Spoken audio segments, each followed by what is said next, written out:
Hello, it's Tuesday, July 14th, and my new starter solenoid came in. So now it's time to put my baby together.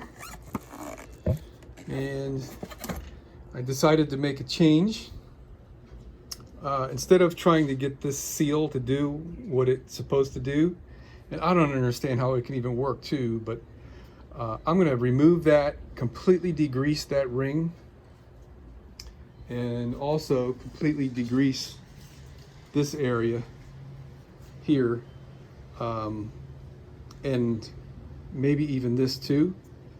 And I'm going to use RTV silicone to seal this area to make sure no water gets in this guy, because you know it's just a gearbox, right? And where's that little pin at? Right there.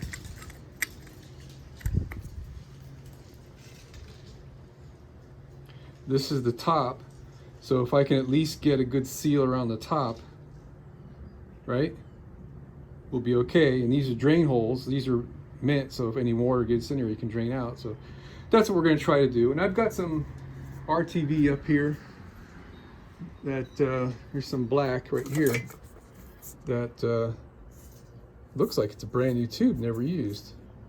Okay, so I got it hooked. All right, it's hooked on there, and now I can put the springs back in there and wiggle this thing down into place. At the same time, put that in there, and somewhere along the line, put some RTV silicone in that. Let's see how that goes. All right, so we're screwed. It's not the right part. It's not oriented in the correct direction, and I don't think it's going to work. So I've got these ears going in the same way, but the studs are not in the right place. And this is why you buy from Amazon. Oh my gosh. Okay, it's way the wrong part. It's clocked different, and the piston has a different length, if you will. I don't know if you can get what I'm doing here, but this one is longer. It's touching there, and that one's got a gap.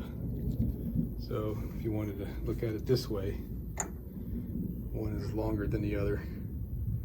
I mean, kind of hard to tell here, but that's why I did it this way. It's not going to work.